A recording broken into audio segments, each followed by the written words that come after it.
Muy buenas, un gusto estar aquí nuevamente en un programa de conversación sobre libros en perspectiva austral.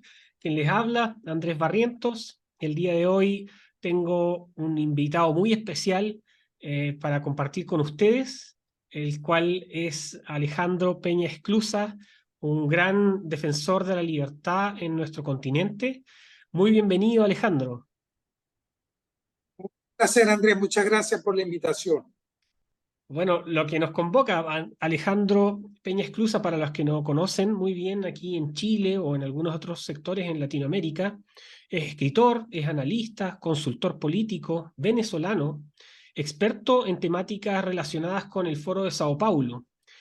Además, ha escrito más de 5 libros. Vamos a hablar de eso también dentro del programa del día de hoy. Y uno de los más vendidos de ellos es La Guerra Cultural del Foro de Sao Paulo, que aquí tengo la versión editada en Chile, eh, que es muy interesante también para que ustedes lo puedan leer y dimensionar también la magnitud de lo que significa el Foro de Sao Paulo. Ha escrito en distintos idiomas y además es ingeniero mecánico de profesión. Ahí conversábamos tras bambalinas que éramos colegas en cierto sentido como ingenieros.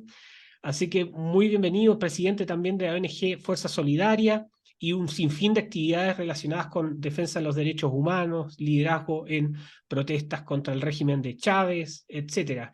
Alejandro, bueno, muy bienvenido nuevamente.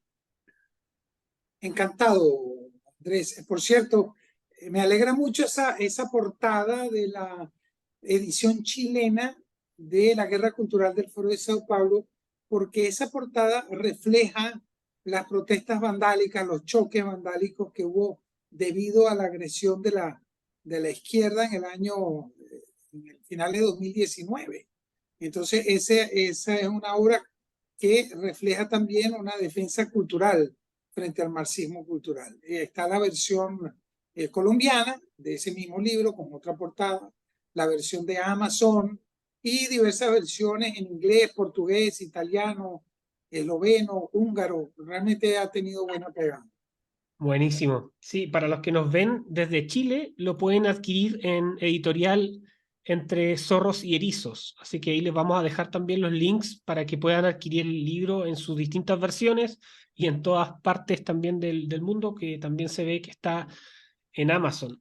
Alejandro, para partir, tú tienes una vasta experiencia en temáticas del índole público en Venezuela, que es algo que ha venido afectando al final a toda la región en América Latina. Cuba se fue quedando como al margen en cierta medida y empezó a emerger esta nueva forma de gobierno, de régimen en Venezuela, que ha ido permeando también en este socialismo del siglo XXI a los distintos países de nuestra región. ¿Cómo tú ves esta gesta que después pasa a través de esta organización de partidos y movimientos del Foro de Sao Paulo? ¿Cómo lo has venido viendo desde sus orígenes? Yo sé que bien lo tratas por acá, pero para comentarlo también a los que nos escuchan el día de hoy. Bueno, brevemente, un breve recuento de lo que en efecto está en el libro. Cae el muro de Berlín, estamos hablando de 1989, finales de 1989, y los partidos de izquierda comunistas de Iberoamérica quedan huérfanos porque dependían, después, por cierto, 2 años más tarde, se desintegra la Unión Soviética y quedan sin apoyo financiero, sin liderazgo político, y deciden sustituir ese apoyo por el de una internacional, una transnacional iberoamericana. Y Fidel Castro, con el apoyo de Lula, convoca a una reunión en Sao Paulo en julio de 1990 y ahí se crea el lobby de un hotel, el Foro de Sao Paulo. Lo crean los dos con la participación de 68 fuerzas políticas provenientes de toda la región, islas del Caribe, Centroamérica, México, y desde ahí comienza a expandirse. Yo diría que el Foro de Sao Paulo sufre una primera metamorfosis en el año 95, mayo del 95, cuando Hugo Chávez, después de haber intentado 2 golpes de Estado en Venezuela, en el año 92, sale de la cárcel en 1994, va a Cuba, lo recibe Fidel Castro con honores de jefe de Estado y estamos hablando del 94, y en mayo del 95 viaja a Montevideo, donde se inscribe en el quinto encuentro del Foro de Sao Paulo, que estaba sosteniendo allí una nueva sesión, una nueva reunión.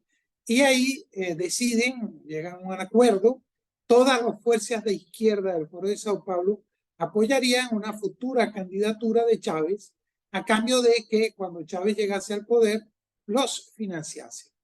Y ese acuerdo hizo que Chávez se catapultara.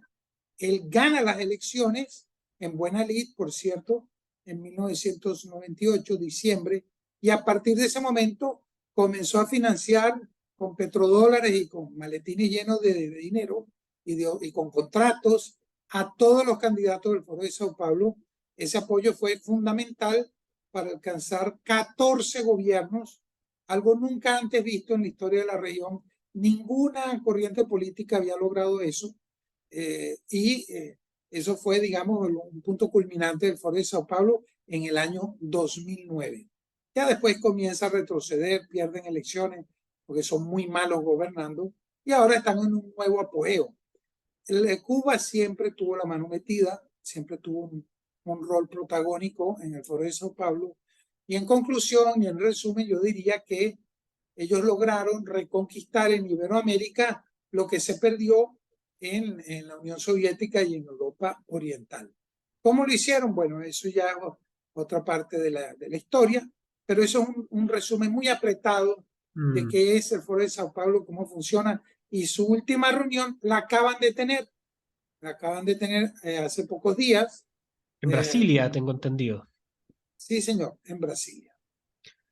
Sí, bueno, lo importante también para los que nos ven hoy es que el Foro Sao Paulo es una articulación que efectivamente está promoviendo políticas coordinadas que empobrecen los países y que llevan a estos liderazgos que terminan arruinando, dañando los países o infestando de mayor corrupción. Tú en el libro también, Alejandro, hablas de este trasfondo que hay como en la táctica del Foro Sao Paulo o de los sostenedores del Foro Sao Paulo que vienen a transgredir también como las nociones del cristianismo con una nueva mirada, como hacer la antítesis del cristianismo para ir penetrando en un cambio cultural. Y ahí, posteriormente, tú también señalas de que efectivamente esto es una guerra cultural. Sí, fíjate que el primer libro que yo escribí sobre el Foro de Sao Paulo, que se llama El Foro de Sao Paulo, una amenaza continental, lo escribo en el año 2008, hace mucho tiempo ya. No solamente escribí el libro, sino que viajé por toda Iberoamérica, incluso por Estados Unidos y Europa, para explicar cómo esta organización era una amenaza para la estabilidad y la paz del hemisferio. Pero a mí me llamó la atención, Andrés, que a pesar de que las denuncias que yo estaba haciendo tenían, digamos, muy buen respaldo, estaban muy bien fundamentadas, aún así muchos pueblos iberoamericanos seguían votando por estos candidatos, muchos de ellos guerrilleros o golpistas o corruptos o con problemas psiquiátricos, ¿verdad? Y bueno, ¿por qué esta gente gana elecciones? Y me di cuenta que ellos tenían un método no solamente de golpear el sistema muy duro, atacar la democracia. Déjame hacer un paréntesis aquí. Sí. La gente del Foro de Sao Paulo no cree en la democracia. Ellos intentaron, muchos de ellos, llegar al poder por la vía de las armas. Por ejemplo, Gustavo Petro, por ejemplo, Hugo Chávez, ¿verdad? Trataron de llegar al poder por la vía violenta, por ejemplo, Evo Morales, pero al no poderlo lograr, se disfrazaron de demócratas, dijeron que creían en la democracia para participar en elecciones, llegar al poder y destruir la democracia desde adentro. Pero sin embargo, su pasado los delataba y aún así la gente votaba por ellos. A mí eso me llamó mucho la atención, porque sí, ellos atacaban muy duro al sistema y de esa manera se proponían a ellos mismos como la solución. Pero había algo adicional que fue lo que me llevó a escribir el libro La Guerra Cultural del Foro de Sao Paulo, que tú gentilmente has mostrado la edición chilena. El Foro de Sao Paulo decide que como ya no podía hablar de comunismo directamente, lucha de clases, hegemonía del Estado, abolición de la propiedad privada, no podían hacerlo porque se habían derrumbado esas tesis en la Unión Soviética, el comunismo había fracasado. Ellos desempolvan las tesis del fundador del Partido Comunista Italiano, Antonio Gramsci, y las tesis de la Escuela de Frankfurt. Para aquellos que no conocen a Gramsci o a la Escuela de Frankfurt, les digo que están explicados con sus respectivas fuentes en 2 capítulos del libro, La Guerra Cultural del Foro de Sao Paulo. Ahí lo van a poder ver. Pero básicamente, Gramsci decía lo siguiente, palabras más, palabras menos, que el comunismo y el cristianismo eran mutuamente excluyentes.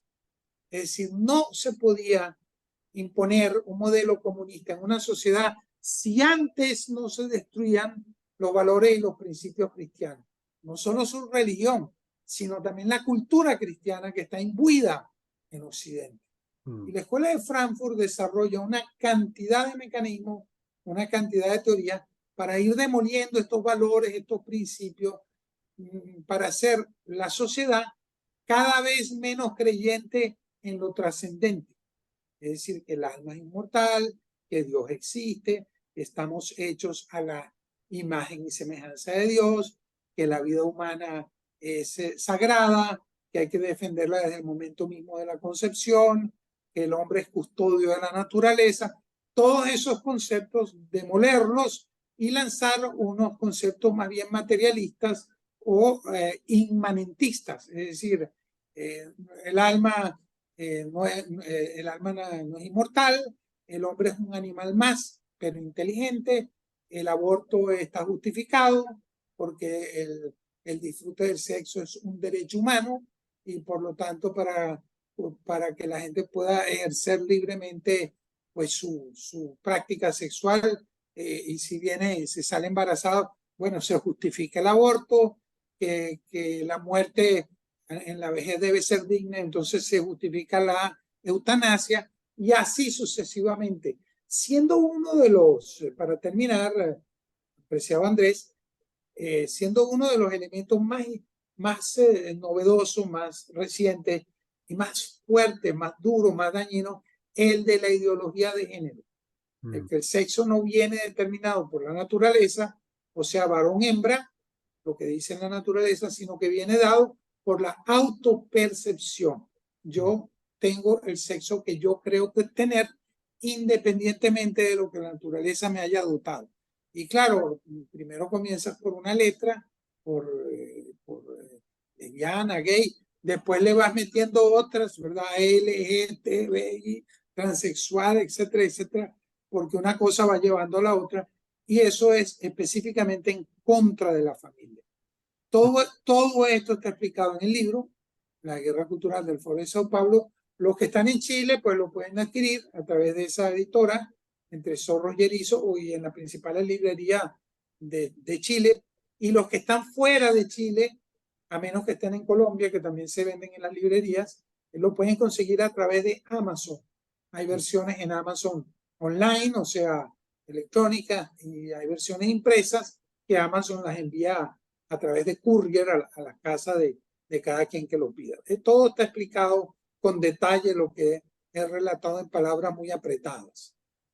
Buenísimo, muy buen resumen de también cómo se va articulando esta materia, porque hay muchos que también señalan de que Foro de Sao Paulo, la misma gente que está en el Foro de Sao Paulo, partidos políticos o sostenedores de opinión, intelectuales, tratan de mostrar de que la reacción, es decir, las personas que están estudiando, como tú en este caso, el Foro de Sao Paulo, sus estrategias, las tácticas, los comunicados, las formas que llevan a cabo su estrategia ideológica, la muestran como si fuese algo que no es real, como, no, este es un grupo de gente conservadora que lo que está haciendo es crear una caricatura del Foro de Sao Paulo. Y en realidad lo que vemos es que son efectivas estrategias, la ideología impuesta y todas estas materias que se están llevando a cabo en todo el continente.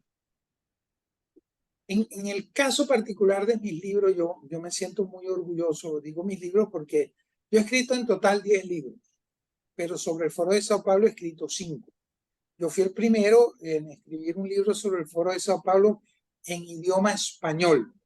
Hubo otras personas que escribieron en portugués más o menos en la misma fecha que yo comencé.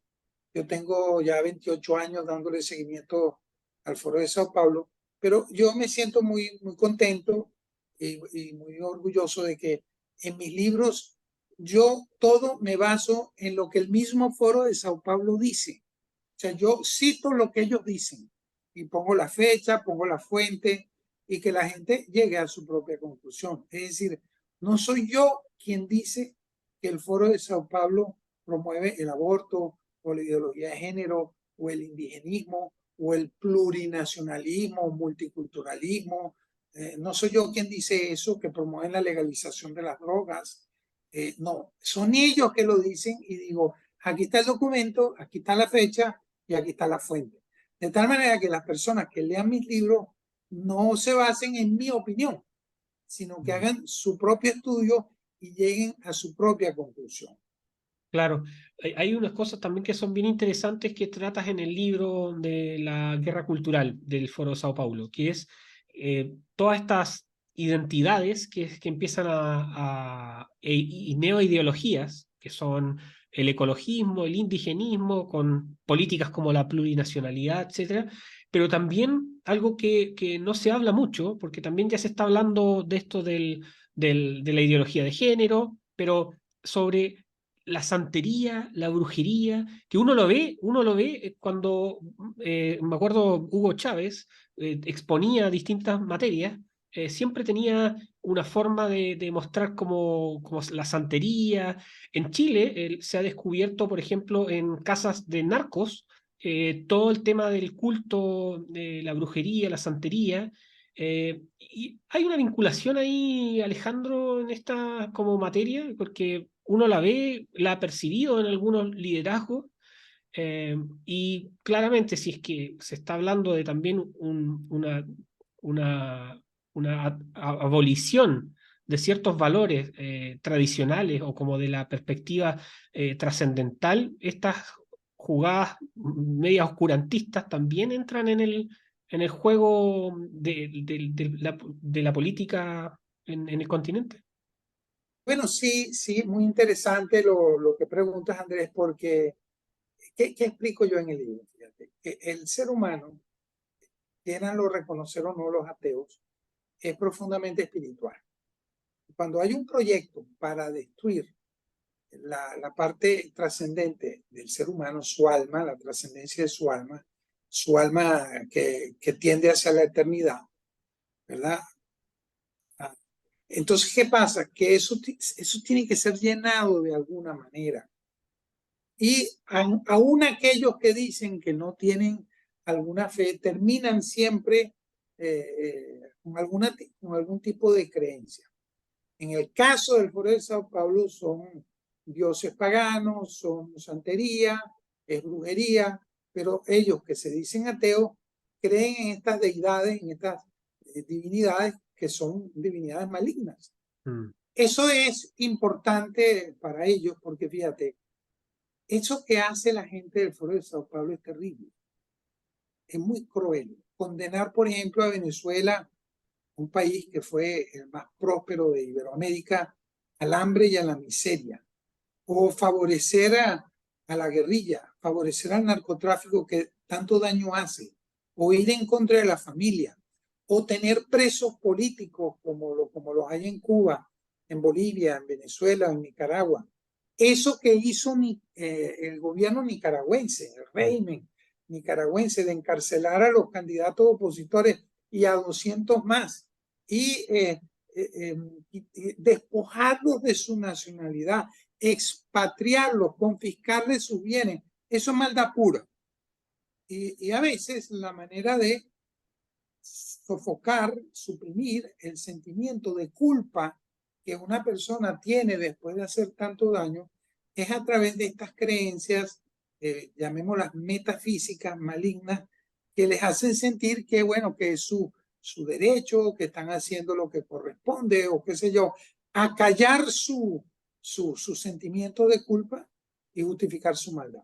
Ahora, ¿por qué yo digo que el Foro de Sao Paulo está vinculado a la brujería y al satanismo? Una vez más, no es una opinión mía. Pongo aquel evento que hizo, vamos a ir de norte a sur, Andrés Manuel López Obrador, cuando él pues se posesionó con estos ritos, ¿verdad? Vamos al caso, por ejemplo, de Daniel Ortega. Su esposa es abiertamente bruja y la practica abiertamente. O en Cuba, la santería, esas manifestaciones que hubo para disque curar a Hugo Chávez con ritos santeros, o la declaración de los propios santeros y del secretario general del Partido Comunista Cubano de que ellos tienen vínculos, o la relación de Nicolás Maduro con Saibaba, con fotos, es público y notorio, o la adoración a la Pachamama, la madre tierra que ha hecho Daniel Ortega, y perdón, quise decir Evo Morales, y en el caso de Chile, Gabriel Boric, ¿qué hizo él al posesionarse? Hizo un rito con dioses paganos al posesionarse.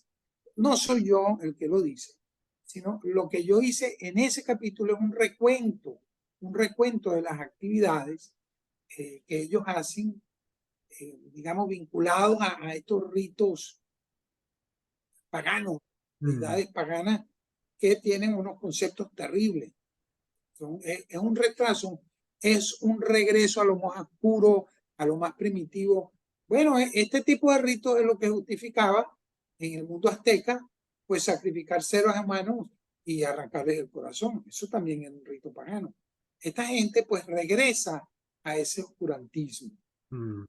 No, eso es muy interesante para todos los que nos escuchan también, de que estos son hechos, nos están hablando situaciones ficticias, son hechos catastrados por distintos líderes asociados al Foro Sao Paulo o que profesan este tipo de ideologías y que se están expandiendo a lo largo del continente y pasan muchas veces desapercibidos porque se ven como casos aislados en cada país. Es como, oh, mira qué místico se ve el presidente X. Pero claro, si uno lo ve en global, uno va viendo que todos los liderazgos asociados tienen similares prácticas en estas materias. Al fin y al cabo, reemplazando la noción de la fe o de los países cristianos como somos en Iberoamérica, por este paganismo o neopaganismo que aflora. Alejandro, hay otra cosa importante también que me gustaría que comentes, que es respecto a la utilización de los movimientos sociales como mecanismo para presionar al sistema democrático en la obtención del poder. Porque aquí en Chile se vio, por ejemplo, para la insurrección del 2019, que habían 100 organizaciones que de un día para otro aparecieron vinculadas como somos las organizaciones sociales. Y ellos fueron los que empezaron a presionar al sistema para una asamblea constituyente. Y no es casualidad también de que muchos de los liderazgos de esas organizaciones estaban vinculados al Partido Comunista, al Partido Socialista de Chile, y muchos de esos partidos o organizaciones sociales vinculadas a ciertos partidos también vinculadas con Foro de Sao Paulo. ¿Cómo ves tú esta estrategia que están haciendo de apropiarse de las organizaciones intermedias para la toma del poder? Hola, si llegaste hasta aquí en la entrevista, quiero pedirte por favor que te suscribas y también envíes este enlace en el link a tus conocidos, a tus contactos para que puedan ver y disfrutar de la entrevista del día de hoy. Muy agradecidos desde Perspectiva Austral. Soy Andrés Barrientos. Sigamos con la transmisión. Ese tema yo lo explico en uno de los capítulos de otro libro que escribí, que es más reciente, de marzo de este año, que se llama Los fraudes electorales del Foro de Sao Paulo. En este momento todavía no está disponible en Chile, pero tengo la la certeza de que lo van a imprimir próximamente. Se puede conseguir en Amazon tanto la versión impresa como la versión electrónica, o Kindle se llama, ¿verdad? Para leer online.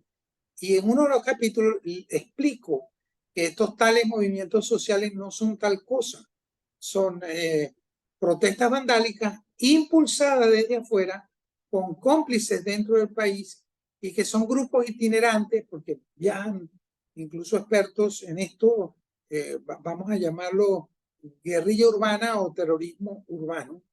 Viajan de país en país, tienen financiamiento extranjero y tienen un comportamiento idéntico. Yo diría que el aporte de mi investigación sobre el tema es que hice un trabajo comparativo entre las protestas vandálicas que hubo en Chile, que hubo en Ecuador poco antes de eso, y que hubo en Colombia en el año 2021, impulsada por Gustavo Petro, miembro del Foro de Sao Paulo. Todo es exactamente igual, es una forma de chantaje, extorsión, para decirle a la población: o haces esto o voy a incendiar el país. Esto es lo que el régimen venezolano llama la brisita bolivariana. Y ese video que ha circulado mucho, en donde Nicolás Maduro dice: Foro de Sao Paulo, vamos bien, se refería justamente a eso, después de las protestas de Chile. Vamos bien, porque allí había la mano metida de Cuba, de Venezuela y de Bolivia en las protestas vandálicas que hubo en Chile, totalmente injustificadas. Déjeme unos minutos para explicar esto mejor. ¿Por qué digo injustificada? Porque se lanzó la falsa tesis de que el milagro económico chileno no era tal, porque había injusticias. Mentira. Por supuesto que había injusticia, pero el desarrollo económico de Chile fue un ejemplo para toda la región.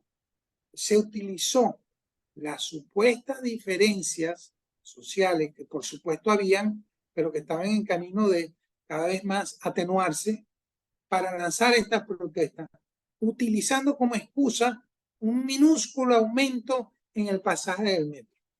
¿Y cómo sabemos que es una excusa? Porque la solución a un aumento del pasaje del metro no puede ser incendiar el metro.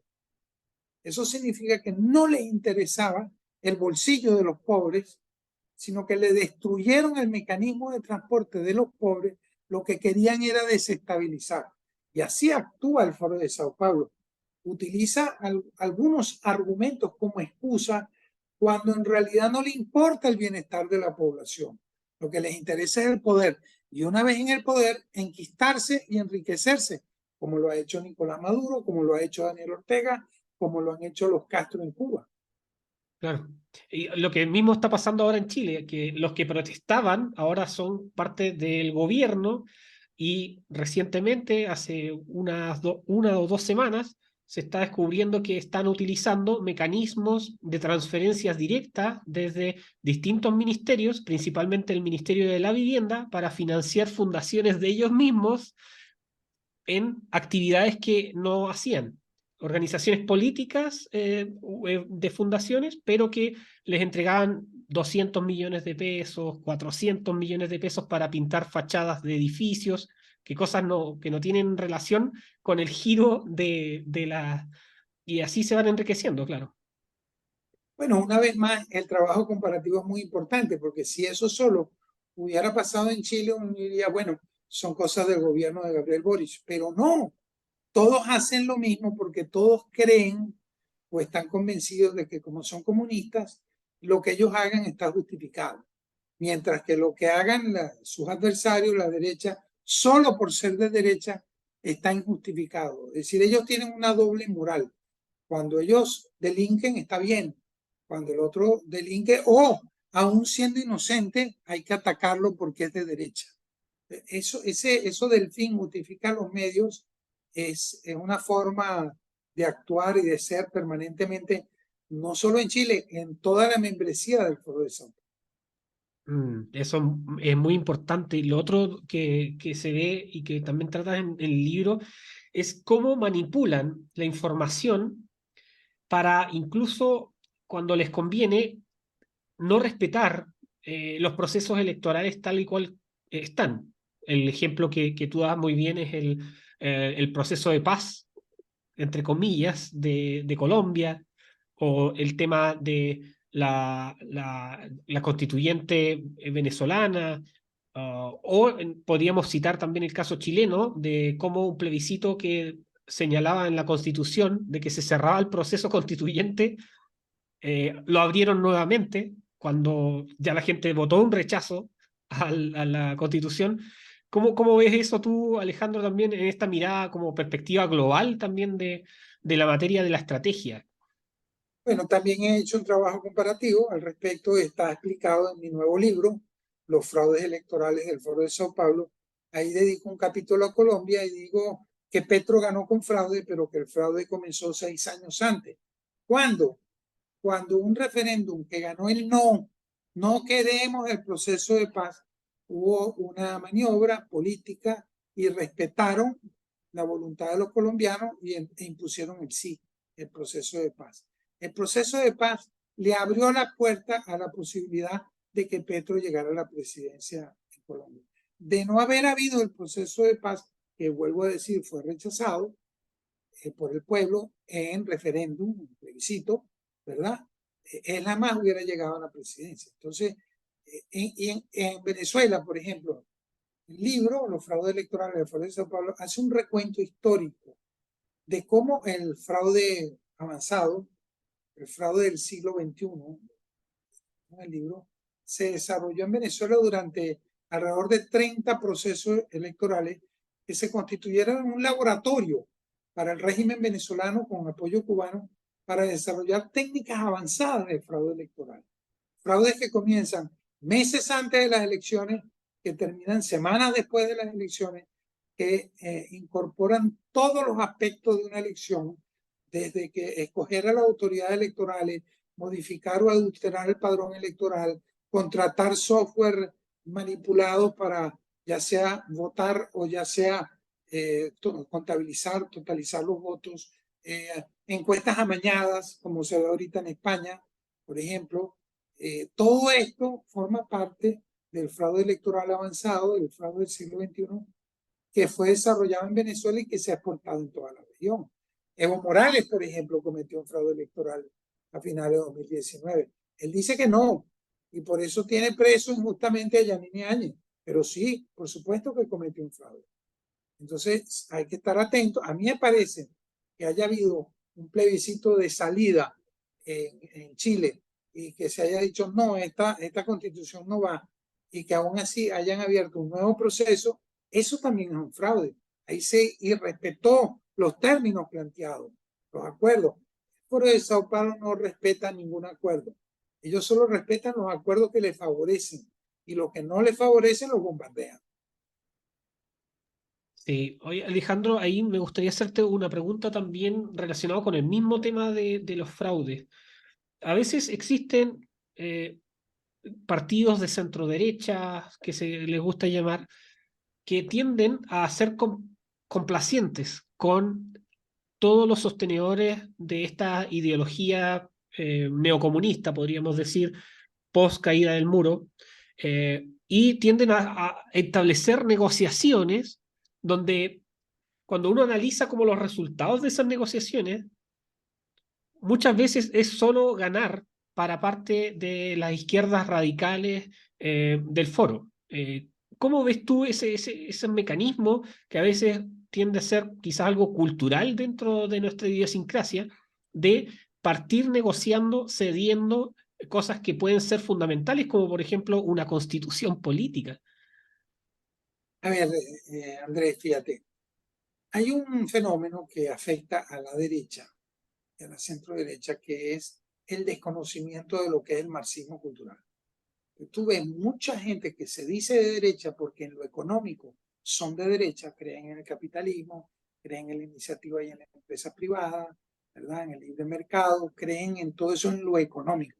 Pero cuando tú le preguntas qué creen en lo cultural, bueno, están de acuerdo con la ideología de género, con el aborto, son muchas veces eh, anti, defienden ideas anticristianas. Entonces, yo creo en parte por falta de formación.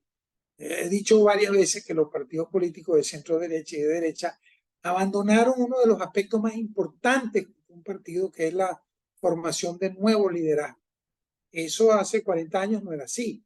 Por ejemplo, en Venezuela, COPEI y AD eran partidos que le dedicaban mucho a la formación de las nuevas generaciones.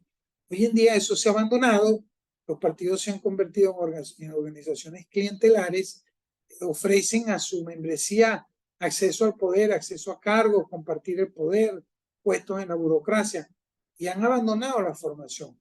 Incluso sus propios líderes no se dedican a la formación. Y esto ha hecho que el marxismo cultural haya avanzado bastante sin que haya habido una respuesta. Esto está empezando a cambiar.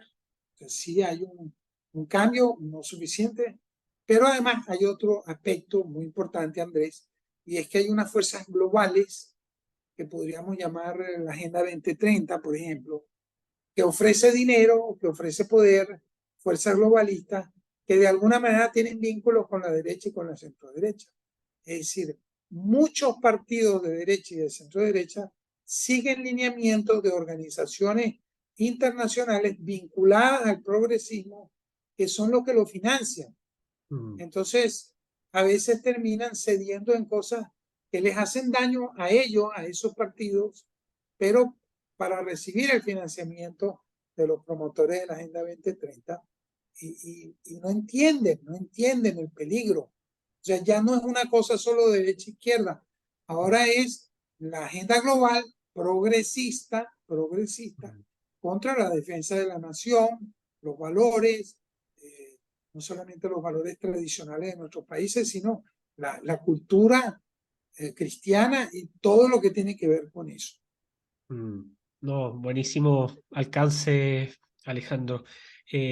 Bueno, para ir también y cerrando la conversación también y hacer la invitación posterior a leer tu último libro también, no solo este que tenemos acá, de la guerra del Foro de Sao Paulo, sino que también el de fraudes electorales, es si que nos puedes comentar un poco qué te motivó también a estudiar este fenómeno del Foro de Sao Paulo, sobre todo cuando en el año 2008, cuando señalas que escribiste también el primero sobre esta materia, nadie estaba al tanto realmente de estas estrategias, de esta forma de configuración política y de todo el mal que al fin y al cabo genera el continente.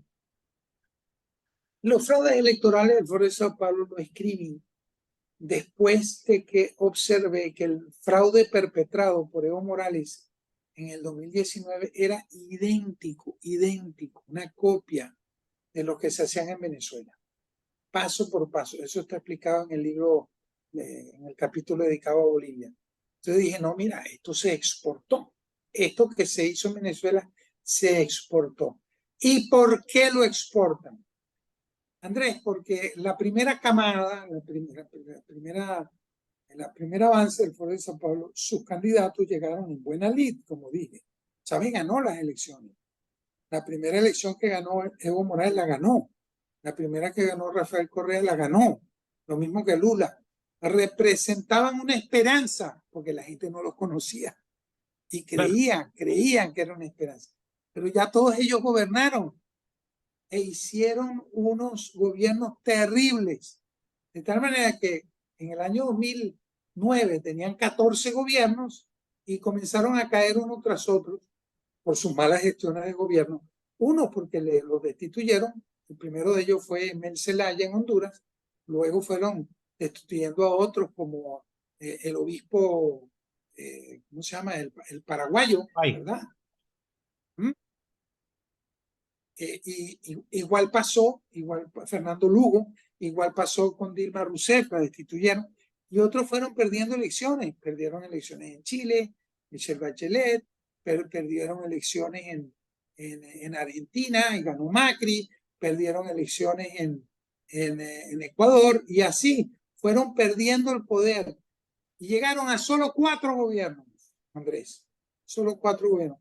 Después hubo un segundo avance, la gente empezó a votar por ellos, no porque representaran una esperanza, sino por voto castigo, porque lamentablemente la derecha tuvo en un momento dado no tenían una red internacional como la tiene el Foro de Sao Paulo, pero la derecha como pensamiento, la centroderecha tuvo la hegemonía, digamos, del año 2009 al año 2015, 2016, y como no hicieron buenos gobiernos y como fueron atacados brutalmente por el comunismo, por la izquierda, un ataque internacional feroz, la gente como voto castigo empezó a votar por los candidatos del Foro de Sao Paulo.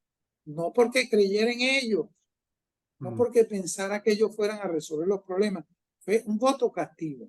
Y ahora ellos saben, ellos los del Foro de Sao Paulo, que no pueden ganar elecciones fácilmente. Y han recurrido al fraude como mecanismo, ya sea para llegar al poder o para mantenerse ilegalmente en el poder. Y todos ellos están de acuerdo con el fraude. Todos. ¿Cómo lo sabemos, Andrés? ¿Cómo sabemos que todos ellos están de acuerdo con el fraude? Por una sencilla razón.